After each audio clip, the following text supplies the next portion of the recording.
Assalamualaikum warahmatullahi wabarakatuh. Nama saya Iqbal Eka Apriyadi, mahasiswa Fakultas Hukum Universitas Pamulang. Di sini saya akan mempresentasikan penyelesaian secara damai sengketa internasional, mata kuliah Hukum Internasional. Dan tak lupa dosen pengampunya Pak Fikri Jamal, Sarjana Hukum, Magister Hukum.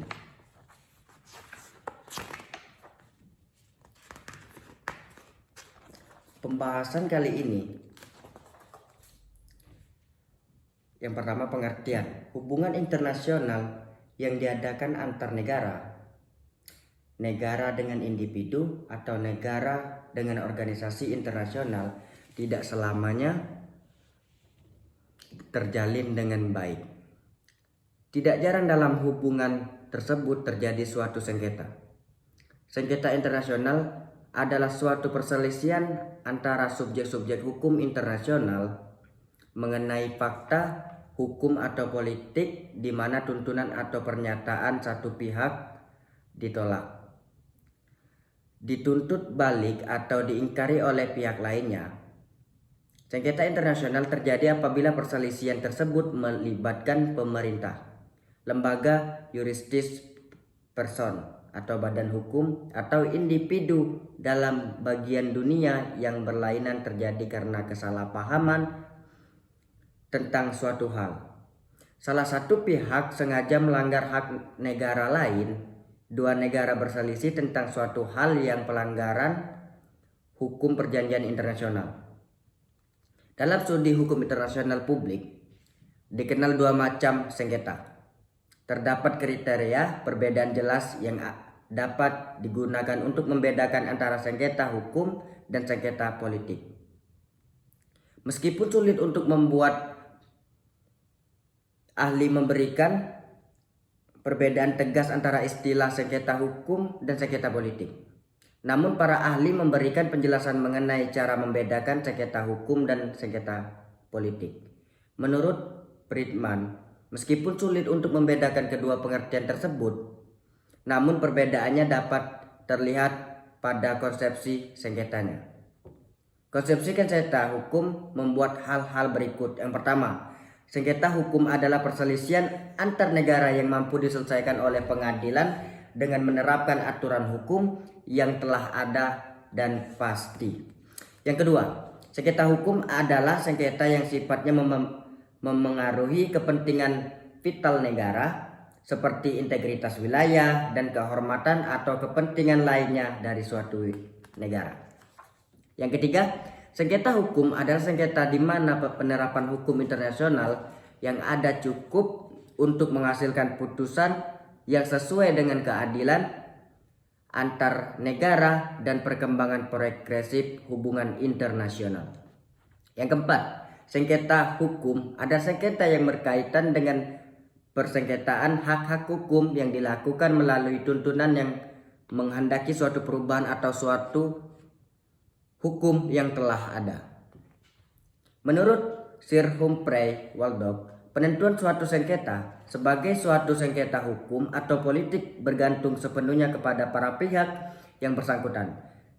Jika para pihak menentukan sengketanya sebagai sengketa hukum, maka sengketa tersebut adalah sengketa hukum. Sebaliknya, jika sengketa tersebut menurut para pihak membutuhkan patokan tertentu yang tidak ada dalam hukum internasional, misalnya soal pelucutan senjata, maka sengketa tersebut adalah sengketa politik.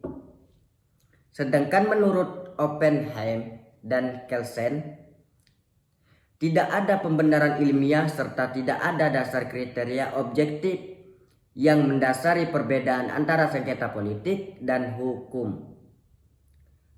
Menurut mereka, setiap sengketa memiliki aspek politis dan hukumnya. Sengketa tersebut biasanya terkait antar negara yang berdaulat. Huala Adolf mengeluarkan pendapat yang sama. Menurut beliau, jika timbul sengketa antara dua negara, bentuk atau jenis sengketa yang bersangkutan ditentukan sepenuhnya oleh para pihak. Bagaimana kedua negara memandang sengketa tersebut menjadi faktor penentu apakah sengketa yang terjadi merupakan sengketa hukum atau politik. Dari pendapat di atas, dapat diambil kesimpulan bahwa pembedaan jenis sengketa hukum dan politik internasional dapat dilakukan. Pembedaan dapat dilakukan dengan melihat sumber sengketa, bagaimana cara sengketa tersebut diselesaikan. Apabila sengketa terjadi karena pelanggaran terhadap hukum internasional, maka sengketa tersebut menjadi sengketa hukum.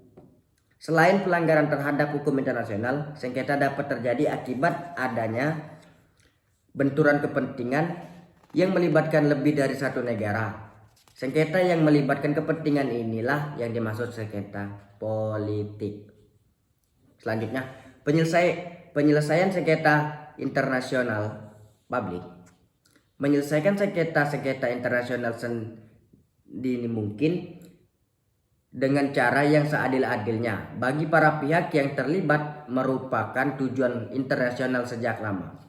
Kaidah-kaidah serta prosedur-prosedur yang terkait sebagian merupakan kebiasaan praktek dan sebagian lagi berupa sejumlah konvensi yang membuat hukum yang sangat penting seperti konvensi The Hague tahun 1899 dan 1907. Untuk penyelesaian secara damai sengketa-sengketa internasional dan Charter Perserikatan Bangsa-Bangsa yang dirumuskan di San Francisco tahun 1945.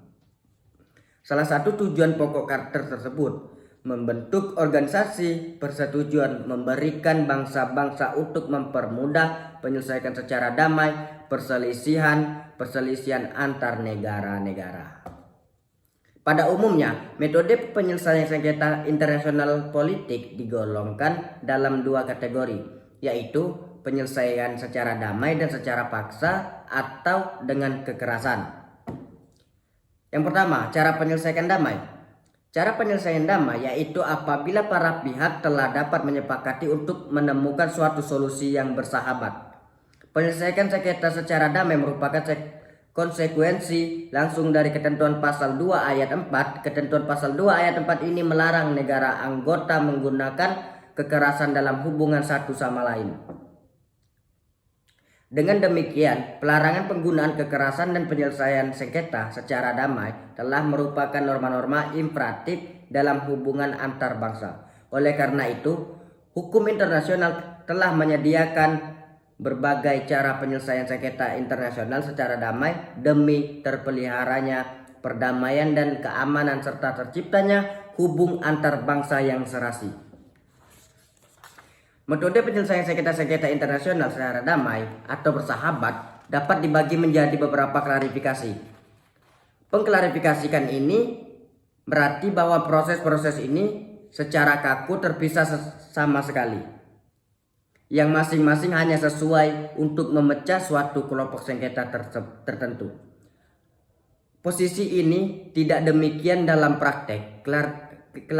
Klasifikasi metode penyelesaian secara damai dapat dibagi menjadi yang pertama negosiasi, yang kedua jasa-jasa baik, yang ketiga pencarian fakta, yang keempat mediasi, yang kelima konsiliasi, yang keenam arbitrase, yang kedelapan penyelesaian secara yudisial. Nah, kita terus melanjutkan cara penyelesaian dengan kekerasan.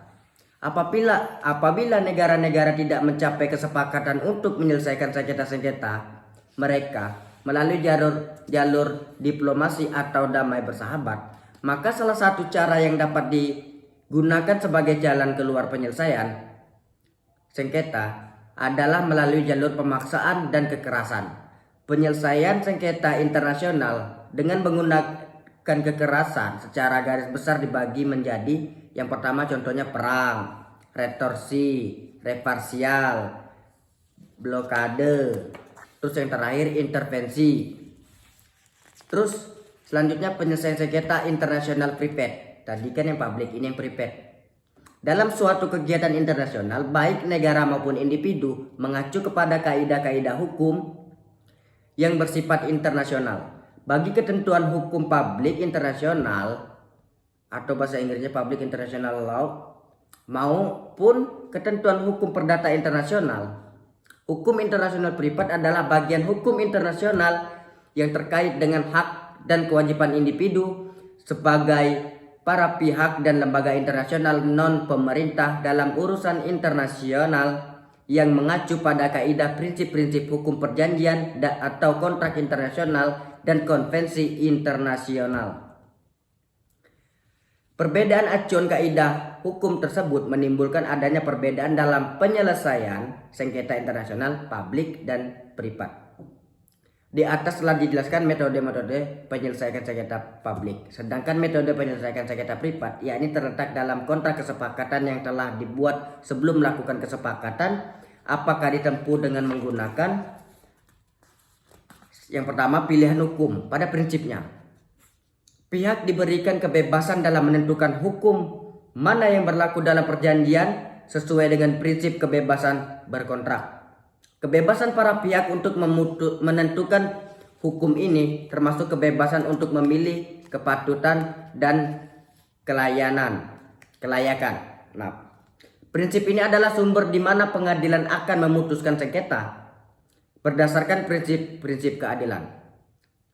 Kepatutan atau kelayakan suatu penyelesaian sengketa, kebebasan memilih ini harus menghormati oleh badan peradilan sebagai contoh yakni pasal 28 ayat 1 UNCITRAL Model Law on International Commercial Arbitration. Seterusnya nomor 2 pilihan forum. Berdasarkan atas kebebasan berkontrak, maka para pihak dalam kontrak dapat memilih pengadilan mana seandainya timbul sengketa terdapat kontrak yang bersangkutan yang dapat dilakukan melalui pilihan forum pengadilan dan di luar pengadilan. Terakhirnya presentasi saya di sini yang saya akan simpulkan berdasarkan penjabaran dalam pembahasan makalah ini, maka dapat diketahui bahwa sengketa internasional adalah suatu perselisihan antara subjek-subjek hukum internasional mengenai fakta, hukum atau politik di mana tuntunan atau pernyataan satu pihak ditolak, dituntut balik atau diingkari oleh pihak lainnya. Sedangkan pembagian penyelesaian sengketa internasional terbagi menjadi dua. Yang pertama damai dan kekerasan, yang dimana secara damai berupa negosiasi, jasa baik, fakta, mediasi, konsiliasi, arbitrase, dan yang terakhir yudisial.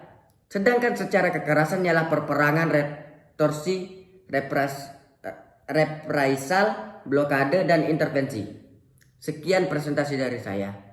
Kurang lebihnya mohon maaf. Wassalamualaikum warahmatullahi wabarakatuh.